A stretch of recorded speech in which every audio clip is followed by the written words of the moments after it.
Hello friends, in this particular video lecture, we will try to understand TMN information model, that is Telecommunication Management Networks Information Model.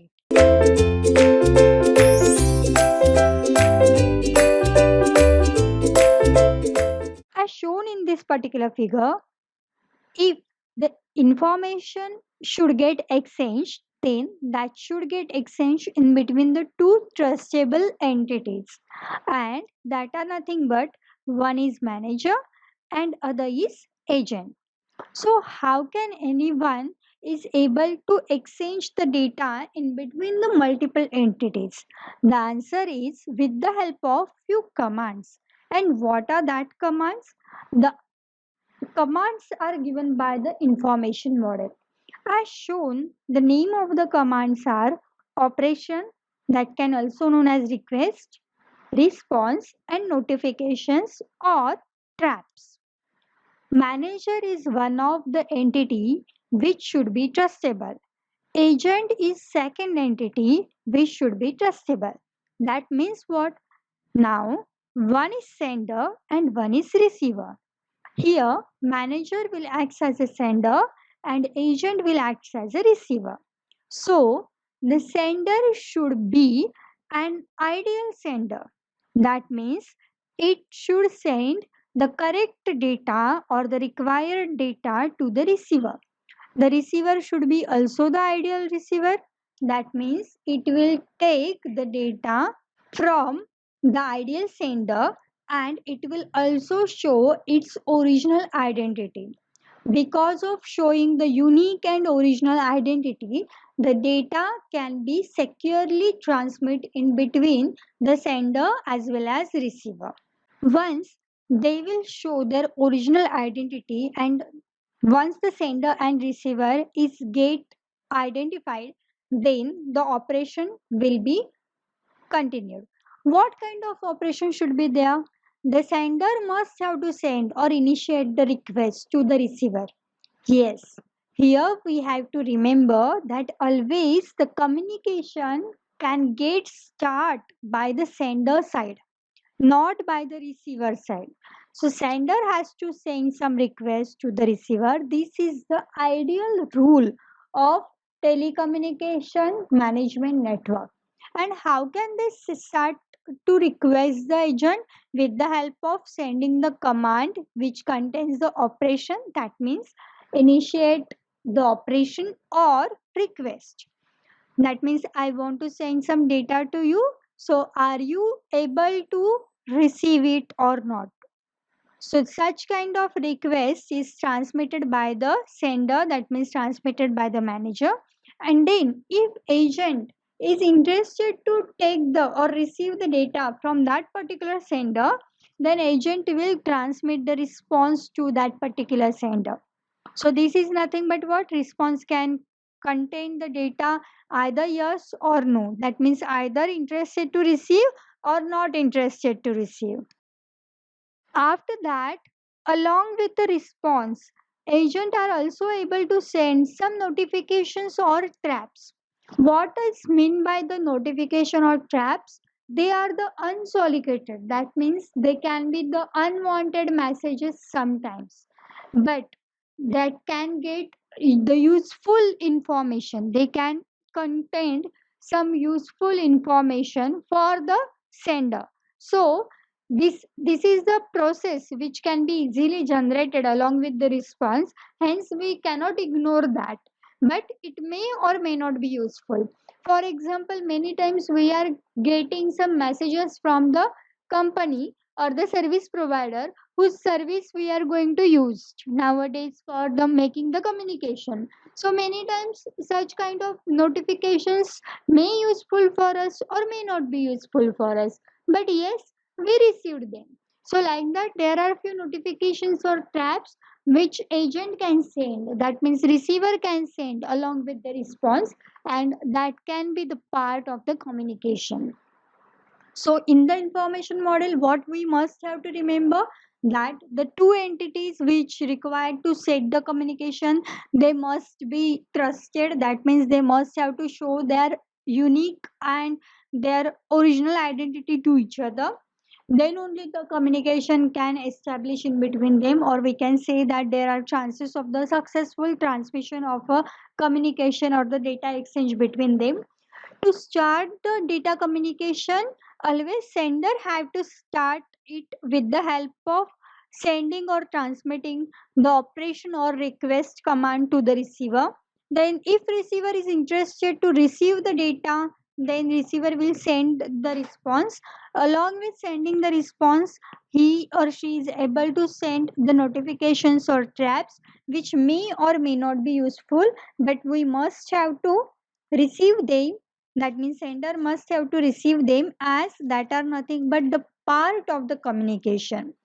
After that, if we require to explain them theoretically, then we can explain the manager performs operation or makes the request from the agent. Agent execute the operation on the network elements that is managing and send the responses to the manager. The agent also sends some unsolicited messages to the manager indicating some events. The information model specified by the SNMP and OSI management deals with the management of network elements. Here actually we have to focus. Information model specify what by the SNMP and OSI management deal. We are very well familiar with the OSI layer architecture. That is nothing but the basic layer architecture of the communication. And SNMP means what? If any network element is newly added in the network element, that also get easily monitored and controlled by the manager. So there is only one difference between the SNMP and OSI, and that is nothing but what? SNMP can control the newly added extra element also, and OSI cannot. Okay, but both the type of networks are very much important for the specifying the rules. So such kind of both the network deal with the management of network elements, which leads to develop this information model, which we are able to observe on the screen. The TMN information model has been used in the specific technologies such as ATM and SDH or SONET. The information architecture should transport the information reliably across the functional boundaries. Reliably means trustably. There are two types of communication services between the interfaces. One is interactive and other is file oriented. The interactive services is supported by OSI. In the Internet Distributed Computing Environment, that is nothing but DCE. This will handled by the RPC. RPC meaning Remote Procedure Cell.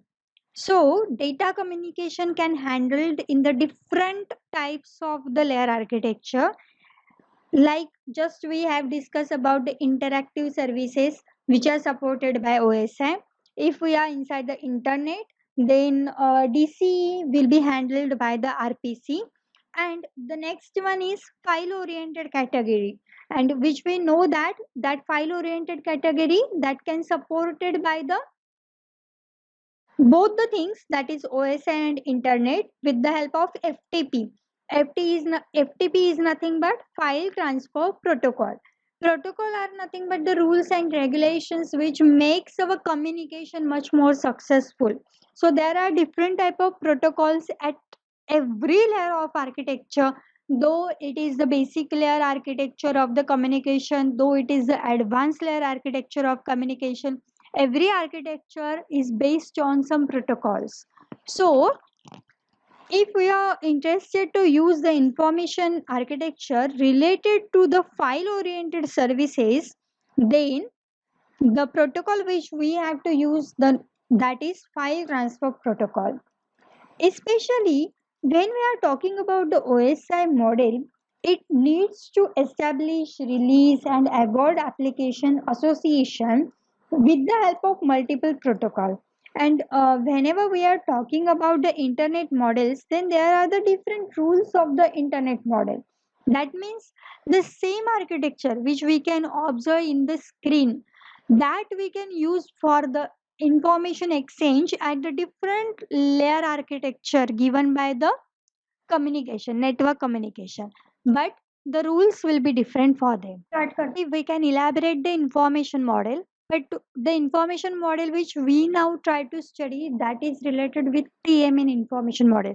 So we can understand that file oriented functions can be easily done with the help of such kind of information model. Now, if in the theoretical world, what we try to discuss, the same thing is you can observe on the screen.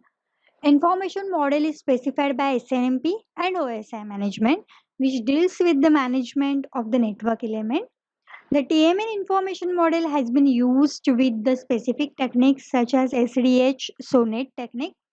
The information architecture should transport the information reliably, that means trustably, across the functional boundaries. As there are two types of communication services between the interfaces, first one is interactive and second one is file oriented. The given architecture is addresses the model associated with the way of information exchanged between the system. The agent executes the request on the network element and that is managed object and returns the response to the manager. Along with this response, the notifications or traps are the answers located messages generated by the agent. So this is all about the information architecture and we can use this architecture for making the communication much more successful. Uh, the same architecture is there for the basic SNMP model, which is also known as the information model for the SNMP. The same architecture we try to study for the TMN information architecture also. Thank you.